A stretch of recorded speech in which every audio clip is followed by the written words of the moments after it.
And did you meet Idris in the past? I heard you'd met Idris once. No, I know that was kind of a... No, it wasn't wah-wah. It wasn't him. I thought I did one time, but... No, not really. I just thought I saw him. I thought I spotted him once. So you thought you saw him? In the airport, luggage carousel. Luggage carousel? No, I would remember that, I think, for sure. I got really shy because I thought you were very handsome. Really? But it wasn't you, but... like a deer, and then I kind of... Well, if you thought he was handsome, it definitely wasn't him. OK, now, I met you a few years back when you were right in the middle of the craziness surrounding Lord of the Rings. What are your fond memories? What do you think back on with the greatest fondness when you think about the period of making them or going around the world to talk about them? There was so much. I mean, it was amazing because what we were doing was quite new. Like, it had never really been done before, and now it happens all the time. And but making 3 films at once, and I was so young when it happened, and now I have an 11-year-old son, almost 11, next week, and I wish that I could do it again and have him with me and get to see all those things. Well, you have a younger baby as well, don't you? I do, yeah, a 9-month-old. A 9-month, wow. Sailor Jean. We have a picture of your little boy here. So David Beckham is Sailor's godfather? Yeah, one of them. Wow. He has other ones. So, because your husband works with David, I believe? Yes, yeah. And is he a good godfather? Does he remember dates? Very sweet. Yes, very sweet. Gives very good presents. That's why we choose them, and that... He's a real gentleman. He's a very elegant person, so he's very sweet. Well, I've had him on the show a few times, and every time, and whenever I meet him, I'm always struck by what an incredible father he is. He's so lovely with his children. He loves being a father, yeah. He's a very unattractive man in the flesh, though, isn't he? OK. I was asking Idris about how hard it must be to return to work when you have a baby. Do you find that? Is it hard to leave home when you have a new little one? Yeah, because he's with me, so I'm working and I have the baby. Oh, so you take him with you? Yeah, I was filming The Leftovers, which is the show that I've been working on, and about 3 months after I had him, I had to go right back to work. So we originally last season we shot in New York, which was very convenient for me to be a good mother and be an actress. And they relocated us to Austin, Texas, so he came with me. And when you go back, are they kind of respectful of the fact you have a baby? Do they go easy on you with the scenes? Do they give you scenes which are less emotionally draining because you are in a different frame of mind? No. The first scene I actually had to do after I had him was a crazy sex scene where I raped somebody in the back of a van, which was very It's exactly what a new mother wants to do with her time.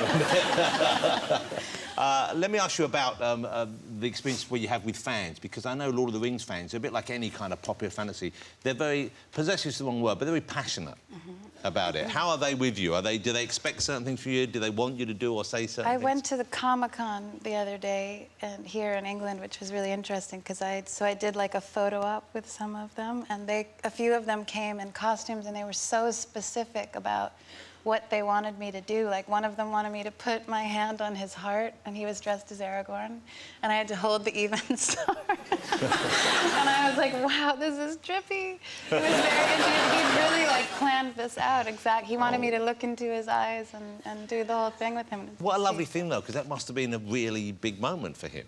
Yes, yes. And you responded, no doubt. You gave him what he wanted? For a second, yeah. Not for several eternities. And what about the other guys? Do they just want you to sign something, or they want you to do lines from the film, or...?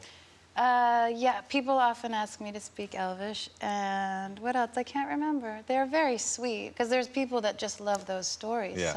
I know you spoke Elvish in the film. Have you ever learned a language for a film? I know you learned to speak convincingly American, but... I mean, I can speak a bit of Elvish. Caught in a trap. Oh, man. Sorry. Just trying out No, I think that deserves a round of applause. Come on, because... That was really good. Your accent was amazing. Your film looks so beautiful. I can't wait to see it. But... No, we get actors often get asked to learn new languages very quickly. I've done it once or twice for the odd line, but nothing like that, no. Yeah. And I guess you as well, David, you've probably had to learn the odd phrase to help you when you've been away. Yeah, another beer. Liv, one of the things that's interesting about you, because you're obviously a very beautiful woman, but you look very much like your father. in a way. It's very distinctive, and I'm sure you know Steven Tyler from the band Aerosmith, who was an incredible band. But you didn't know he was your dad for quite a while, for quite a large part of your childhood, did you? Well, I was 8 when I found out he was my dad, but yeah, I have 2 fathers, kind of, yes. I was raised by Todd Rundgren. Well, I was raised really by my mom and my grandmother and my auntie, but my mom said to say hello to you, by the way. I met her once, years ago. She's very excited. She said, "Oh, he's so wonderful. He's my favorite talk show host." You are looking very handsome. I like your haircut a lot. Wow. Very nice. And your tie matches your eyes. I genuinely don't know what to say now. Are you mistaking me for Idris Elba? Because you know you've done... You know you did that at an airport once, you know, didn't you? But you found out in a quite peculiar way, didn't you? Was it you at a concert when you saw him? Oh, my God, I'm 38. I was 8 then. It's so hard to remember. What happened? Well, it's quite an emotional story, honestly, the whole thing, because it was, you know, my mother was very young when she had me, and there was a little bit of confusion about where I came from. But I was very loved and very well taken care of by all my family, which was wonderful. But yes, I did find out that he was my dad, but I kind of figured it out because he looked exactly like me. And I have a sister named Mia who's a year younger than me, and I saw her standing on the side of the stage at a concert, and I literally was like looking at my twin. She looked exactly like me, and I looked at my mom and she had tears in her eyes, and I kind of put it all together. Wow. But Todd was such an amazing... It's funny because people only ever talk about Steven, and they always tell all these stories, but he's been such a beautiful, wonderful influence in my life. Well, he was your father for those years, and in a way he still is your father, of course. Yeah. But it's an incredible story. I mean, to sort of like just spot someone and know they look like you and think, oh, hang on, and then realise there's a connection. Genes are powerful. Yeah, they certainly are. Let me ask you about The Leftovers then, because this is an exciting series. Damon Lindelof, who was one of the guys behind Lost, created this, I believe, and it's an incredible premise. Explain the premise to people who haven't seen it. I knew you were going to ask me that. Well, it's a great idea, but it's a weird idea, isn't it? So it's based on a novel written by Tom Perrotta. Basically, 2% of the population just disappear in kind of one instant, and the book starts in a small town 3 years later, and everything sort of seemingly looks the same, but nothing's the same, and everyone's been very deeply affected by all these losses, and some people lose no one, and some people lose their whole families, and no one understands what happens, so everyone's unsettled, and there's a lot of panic, and people start acting very strangely. So I definitely, the first week I came home, I kept saying it was like I was having these crazy dreams that were kind of like flashbacks of things that, even just reading the scripts, because it's not like, and when you make a movie, there's one script and it has a beginning, a middle, and an end, and you know what's going to happen. You know the full story arc. The director, you know everything. But with TV, you have no idea what's going to happen. So that you don't even know the whole series where you might wind up. No idea.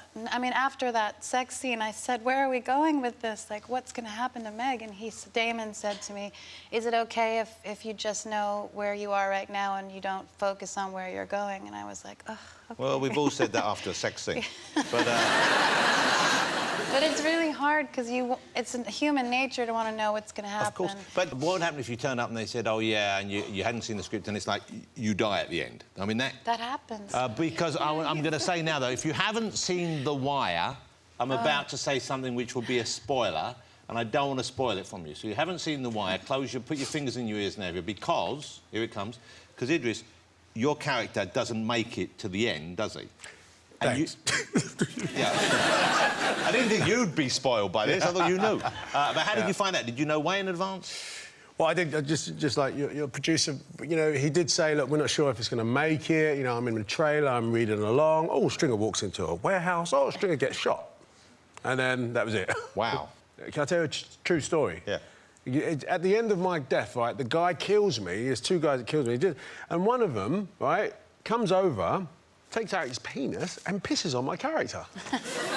Well, hold on. So David Attenborough has never seen that in The Wire. Well, I'll tell you why he hasn't seen it, because I said, well, I'm not having that. I'm just not having that. Because I just thought it was just too much. So I fought the producer about it, and he took it out in the end. You're bigger than him. So lovely to have you here. You know what? I always love seeing you on screen, but you bring a certain gentleness to roles when it's needed, which is absolutely extraordinary. When I want to put my cigarette in your eye. Not that time. But even then, it kind of felt loving, didn't it? You know what I'm saying? Lovely to have you. Liv Tyler, ladies and gentlemen.